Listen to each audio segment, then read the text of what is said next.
Halo sobat, dalam video ini kita akan membahas tentang radiasi, bahayanya bagi manusia serta manfaat radiasi bagi manusia. Radiasi adalah energi yang bergerak melalui ruang atau materi dalam bentuk partikel, panas, atau gelombang elektromagnetik.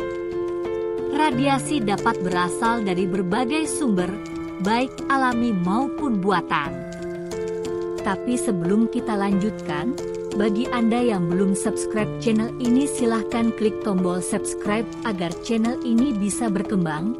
Subscribe dari Anda sangat bermanfaat bagi kami. Like, komen dan share, supaya admin lebih bersemangat dalam membuat video tentang fakta-fakta menarik yang lainnya. Radiasi adalah energi yang bergerak melalui ruang atau materi dalam bentuk partikel, panas, atau gelombang elektromagnetik cahaya, foton, dari sumber radiasi. Berdasarkan kemampuannya dalam melakukan ionisasi, radiasi dapat dibedakan menjadi dua jenis, yaitu radiasi pengion adalah radiasi yang dapat mengionisasi atom dan menyebabkan kerusakan pada materi yang ditembus. Radiasi pengion dapat menyebabkan kerusakan DNA, gen, dan juga jaringan pada makhluk hidup. Radiasi non-pengion adalah radiasi yang tidak dapat menimbulkan ionisasi. Radiasi non-pengion umumnya tidak berbahaya bagi kesehatan, tetapi dapat menyebabkan efek samping seperti kemerahan, iritasi, dan nyeri pada kulit. Radiasi dapat berasal dari berbagai sumber, baik alami maupun buatan.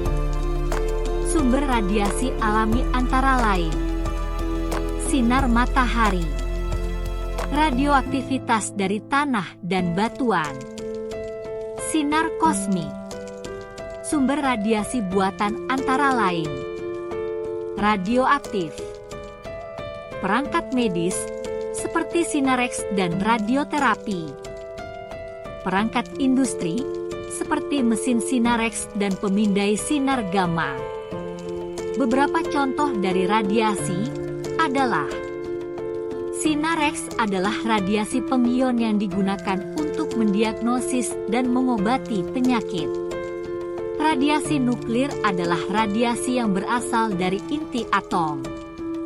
Gelombang radio adalah radiasi non-pengion yang digunakan untuk komunikasi dan hiburan. Inframerah adalah radiasi non-pengion yang digunakan untuk pemanasan dan penglihatan malam. Cahaya tampak adalah radiasi non-pengion yang dapat dilihat oleh mata manusia. Ultraviolet adalah radiasi non-pengion yang dapat menyebabkan kerusakan kulit. Sinar gamma adalah radiasi pengion yang sangat kuat. Radiasi memiliki banyak manfaat bagi manusia, antara lain energi. Radiasi dapat digunakan untuk menghasilkan listrik, seperti pada pembangkit listrik tenaga nuklir. Medis. Radiasi dapat digunakan untuk mendiagnosis dan mengobati penyakit, seperti pada sinar X, radioterapi, dan CT scan. Industri. Radiasi dapat digunakan untuk mensterilkan makanan, mendeteksi kebocoran, dan menganalisis material. Penelitian. Radiasi dapat digunakan untuk mempelajari struktur dan fungsi materi, serta untuk mengembangkan teknologi baru.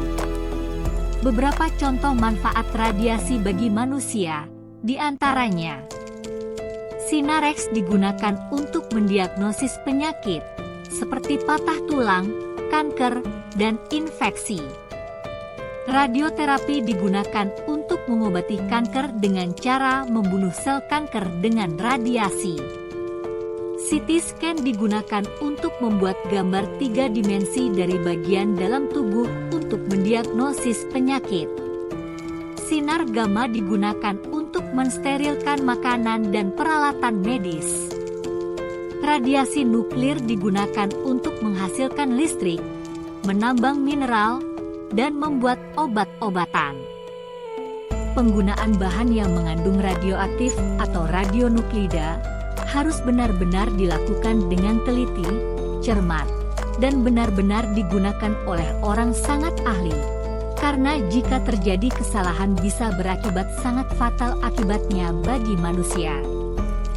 Penggunaan radioaktif yang kurang cermat bisa mengakibatkan terjadinya ledakan, karena radioaktif atau radionuklida adalah atom yang intinya tidak stabil dan dapat mengalami peluruhan radioaktif.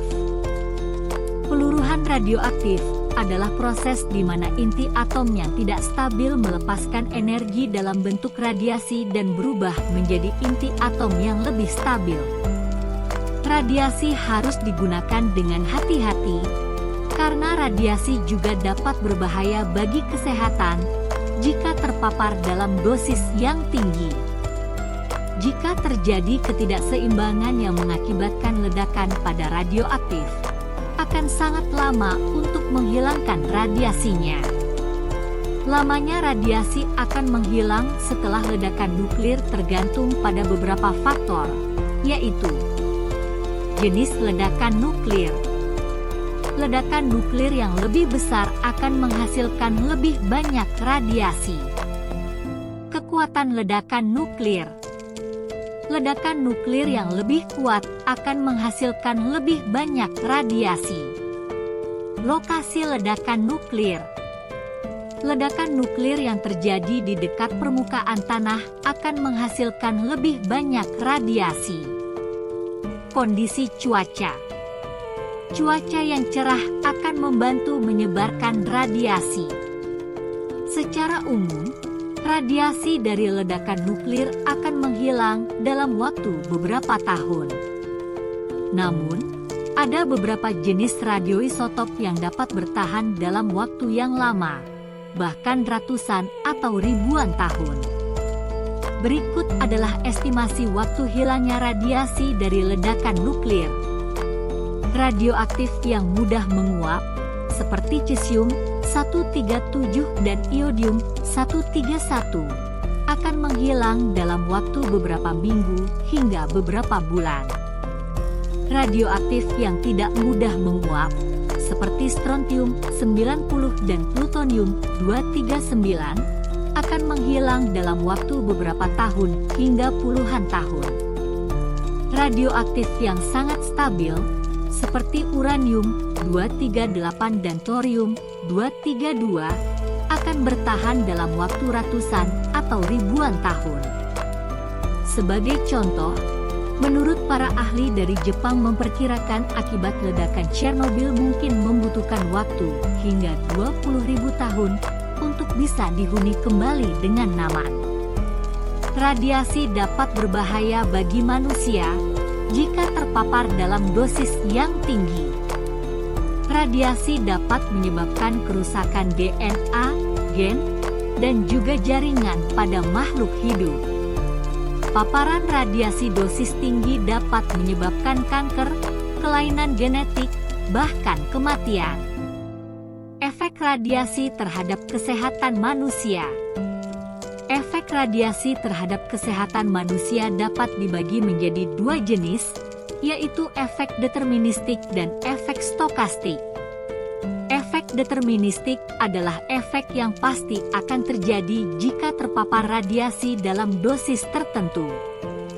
Efek deterministik dapat berupa kematian jika terpapar radiasi dosis tinggi dalam waktu singkat.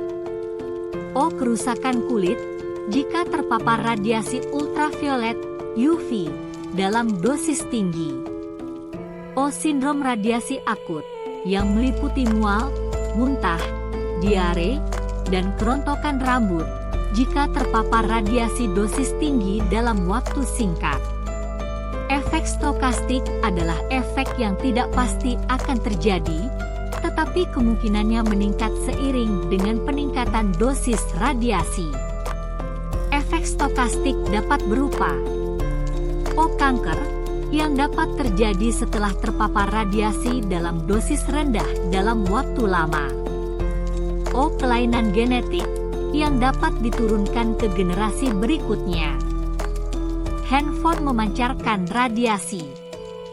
Radiasi yang dipancarkan oleh handphone adalah radiasi elektromagnetik frekuensi radio (RF) yang merupakan jenis radiasi non-pengion. Radiasi RF tidak dapat mengionisasi atom dan sel, sehingga umumnya dianggap tidak berbahaya bagi kesehatan.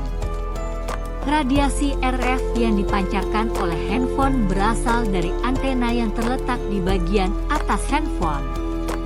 Antena ini digunakan untuk mengirim dan menerima sinyal dari tower seluler. Semakin dekat handphone dengan kepala atau tubuh, maka semakin besar paparan radiasi RF yang diterima. Badan Kesehatan Dunia (WHO) menyatakan bahwa tidak ada bukti ilmiah yang menunjukkan bahwa radiasi RF dari handphone dapat menyebabkan kanker. Namun, WHO juga menyarankan untuk membatasi penggunaan handphone, terutama pada anak-anak. Berikut adalah beberapa tips untuk mengurangi paparan radiasi RF dari handphone. Batasi penggunaan handphone. Jauhkan handphone dari kepala dan tubuh. Gunakan headset atau speakerphone saat menelepon. Matikan handphone saat tidak digunakan. Itulah beberapa fakta menarik tentang radiasi, baik dari segi manfaatnya bagi manusia hingga bahayanya bagi manusia, yang mungkin dari Anda belum mengetahuinya. Terima kasih bagi Anda yang sudah menonton video ini. Semoga informasi dari Share YT ini bisa bermanfaat bagi Anda. Terima kasih.